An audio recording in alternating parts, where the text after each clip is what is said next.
భాగవత కోష్టికి దాసోహం. రమాదేవి గారు ప్రబంధాలు ఎన్ని? 24 ప్రబంధాలు. అవి ఎన్ని ఆయిరములుగా విభజించారు కరుణ గారు? 4 ఆయిరములుగా విభజించారు. వాటిని ఎంతమంది ఆళ్వార్లు అనుగ్రహించారు శ్యామల గారు? 12 మంది ఆళ్వార్లు. చర్మపరమనిష్ట కలిగిన ఆచార్యులు ఆళ్వార్లు ఎంతమంది? సుబ్బలక్ష్మి గారు. ఇద్దరు. వారెవరు? మొదటి ఆళ్వార్లు అంటారు. హిమబిందు. మొదటి ఆళ్వార్లు అంటారు.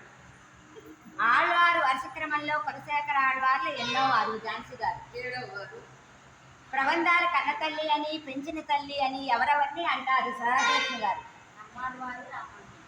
ఆళ్వార్లు వరుసక్రమంలో క్రింద నుంచి నమ్మాళ్వార్లు ఎన్నో వారు? పద్మావతి గారు.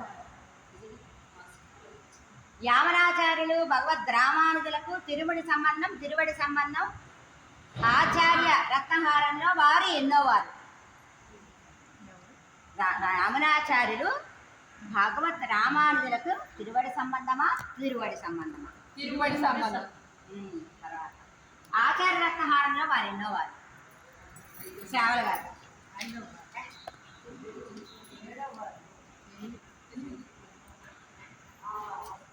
భగవద్ రామానుజులకు స్వామి నందియాల గారికి మధ్య ఎంతమంది ఆచార్యులు ఉన్నారు? సుబ్బలక్ష్మి గారు. వారి తిరునామం ఏమిటి? తిరుమలసై ఆళ్వార్లు ఎన్ని ప్రబంధాలు అనుగ్రహించారు? వారి పేర్లు సరాజేశ్వరి గారు.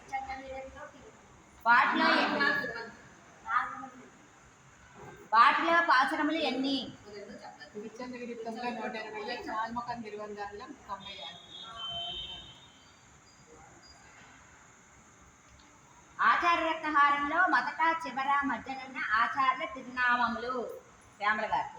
మొదట పెరుమాళ్ళు రామానుజులు వారు మలవాడ మామ.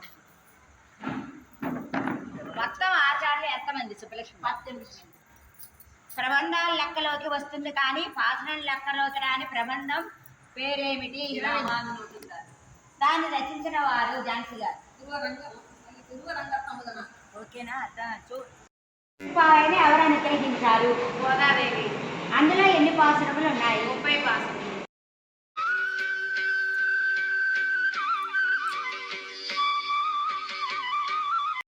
సత్రపల్లి వారు చక్కగా ఆట విడుపుగా ఇక్కడికి వచ్చి 5 రోజుల పాటు 4000 ప్రబంధ సేవాకాలం చేస్తూనే ఒక్క నిమిషం కూడా ఒక్క క్షణం కూడా వృధా కానివ్వకుండా చక్కగా సమయాన్ని సద్వినియోగపరుచుకుంటూ భగవద్ వైభవాన్ని ప్రశ్నలు జవాబుల రూపంలో చిన్న క్విజ్గా కండక్ట్ చేసి అందరికీ కూడా మళ్ళా వాళ్ళకి ఉత్తేజకరంగా ఉండడానికి ప్రైజ్ డిస్ట్రిబ్యూషన్ కూడా పెట్టుకున్నారు. వీళ్ళందరికీ గోస్ట్ అందరికీ కూడా పల్లాండు గోస్ట్ నిర్వహిస్తున్న మీనా గారికి ప్రత్యేకంగా అభినందనలు. పల్లాండు.